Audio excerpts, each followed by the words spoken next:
Doubles and coffee. You see how dastardly and dangerous the PNM is? They shut down our refinery against all advice. Shock the country.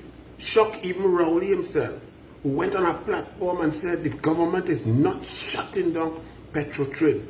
And then Rowley, the same Rowley and the PNM shut it down. You know, one of the benefits they never tell you, the PNM never tell you, one of the benefits of shutting down the refinery was that any police investigation that needed to be conducted would be thwarted by the shutdown and sending home of all workers, all security, all people who could have logbooks to know when a car went out, when a certain man went out, where he went, how long he stayed, where he was, the guard who signed it back in, went in, the pump man who pumped the oil. All of these people were sent on their merry way to go throughout the globe wherever they go. And therefore police couldn't get witness statements could not investigate. There was no money given for independent auditors to audit the amount of oil that could come out and so on. So one of the major benefits to the PNM was that any investigation, criminal investigation into disappearing oil would have been thwarted by the shutting down of the refinery and the sending home of all the workers, witnesses in the matter. Now think back, because we went through some things in this country that we kind of forget, but they were shocking. Did you think, take your mind back to before 2018, did you ever think that a refinery in Trinidad and Tobago could be shut down without the entire country shutting down and rioting?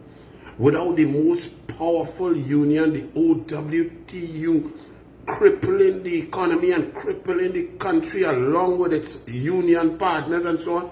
Would you have ever thought that any government, PNM or UNC, could shut down the Petrotrin Refinery and get away with it? Well, the PNM did. And there was no real riot, no protests and so on. But then, you see, you have to remember things and put things in place. The PNM shut down the refinery, benefits to somebody, and Small Pin is a man in the contribution in this budget, like he get confused, he get rattled, maybe he's nervous about being the political leader of the PNM and the next prime minister, and he is getting excited and confused because not only did he confess that he and the PNM is for the elites and the rich corporations, not only did he confess that it doesn't matter what corruption charges anybody is on, if they're narco-terrorists, the dictatorship, the thief election, that the PNM will do business with anybody, whether it's a drug runner, a gangster. Once you have money, the PNM will do business with you. Small Pin admitted that on Hansard in his contribution. The next thing he also admitted to and came out his mouth on Hansard, he was boasting about AV oil, that AV oil, that there were allegations against them, that a minister, PNM minister and a PNM Petrotrin board were removed by Rowley, that the arbitration was never appealed, even though Deborah Peake said appeal the arbitration into this fantastic oil. You know, Small Pin on Hansard boasting that wherever AV oil drilling or wherever they're pulling out 1,200 barrels per day now, in the parliament, your parliament, this Small Pin just went off the emotions of Kamala destroying his government, showing the people the truth, showing the people the heartlessness, the corruption, the nepotism of the PNM. Small Pin went wild. But another thing, let me tell you something. He now talking about the refinery, and he come to say that Patriotic Energy has brought a fraudulent document and so on, and he's waging war on Patriotic. But understand this, the OWTU didn't really rise up, they didn't rile up, they didn't energize the country against the shutdown. They were very quiet. And then the PNM was boasting that Patriotic Energies would become business owners and business titans by owning a refinery. But let me take you back now. That time was also a time of Delcy, Maduro, Delcy Rodriguez land here and went and meet with Rowley, Small Pen, Newman George in the diplomatic center during COVID. The sanction jet just come here. They didn't have an agenda. Rowley started to stutter, remember? As Jubal Chavez, a set of PDVSA officials came in. Well, back then, when the refinery was going to be sold to Patriotic, Patriotic had an amount of money that was 700 million US. You understand?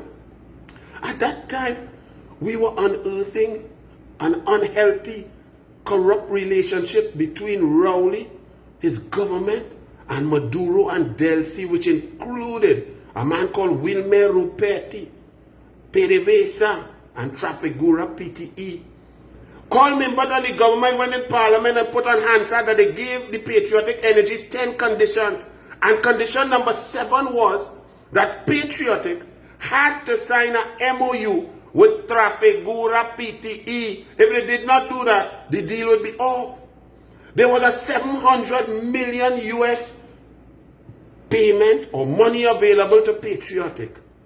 But Coleman, but that Dwayne who want to dig out your eye, tax you, and want to get TTRA to tax you down to doubles and nuts and baji, bygone, and anything else. Coleman but said in the parliament, go back and check, you know. My problem is that my parents bless me with a memory, I don't forget nothing. That the 700 million US cash that Patriotic had, that the government wouldn't take that. They would leave it with Patriotic to assist them in moving the project forward. And they could take 11 years to pay off the amount, the cash up front for the refinery. I was like, but what is this? You want to sell a refinery, but you don't want money? Colm Imbat don't want money? Colm Imbat reject 700 million US? Then I continued to research. Coincidentally, remember there were US sanctions. Maduro, Delcy, Venezuela, Wilmer Ruperti, Trafigura were doing everything they possibly could to get money for Maduro to break sanctions. And what they had, PDVSA had a 700 million US that was to be used for bunkering and holding Venezuelan crude out in the open ocean in huge vessels, so that Iran and Russia and whoever, China, whoever wanted to buy from Maduro could do so. They would just float these tankers, these huge tankers out in the open ocean to evade sanctions. But that was caught, the media caught it, Reuters caught it, and the plan was cat-spraddled. But this $700 million, the US, was then available. Well, when we bust that story down here with Trafigura, Delcy, Rodriguez, PDVSA, Wilmer Ruperti, that $700 million couldn't come. And then Patriotic Energies get rejected and pelt out and spit out and disrespected. And now the PNM, that was very willing and able to assist in any form or fashion, Patriotic Energies, who didn't fight them, the OWTU, allow them to shut down the refinery quietly. I would have never thought that could have ever happened. No joke. Now, PNM attacking and accusing the Patriotic Energies people.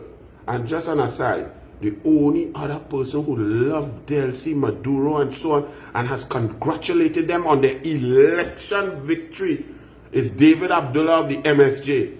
So he, Small Pen, and Rowley congratulated Maduro on his election victories, democracy. Never mind 8 million people out of 23 million people have fled that dictatorship. Rowley and Small Pen say, we doing business, and Kamala is terrible for trying to fight for the rights of human beings and the downtrodden and all the migrants and the people of Venezuela and the people of the world. Kamala is terrible. Rowley is great to do business with Jindal and Delcy and Maduro and whoever and Oana from Nigeria. Anybody with corruption charges, Trafigura, Wilmer Ruperti, PDVSA, call Rowley. Now they're attacking OWTU and Patriotic Energies about fraudulent money and 1.5 billion. Tell us about the 700 million that had come. Tell us why Coleman but rejected that initial cash payment. Tell us why clause 7 of the 10 conditions, condition number 7 said, from the PNM government, from the PNM cabinet, from Rowley, from Smallpin, instructing Patriotic Energy that if they wanted the refinery, they had to sign a MOU with Trafigura PTE, Wilmer Ruperti, corruption, PDVSA, Delcy, and Maduro. Answer them questions, but then understand how dastardly the PNM is. Once you play with dog, you get fleas. When you play with corrupt individuals, they will turn on you and spit on you and lie on you in the sanctity of the parliament. That is PNM. That is Emailgate. Rowley and Smallpin became blood brothers of lies in Emailgate. That's where Rowley met the next leader of the PNM, Stuart Smallpin, nasty, lying, dishonest, disgusting, elitist young. Smallpin, how you going, boy?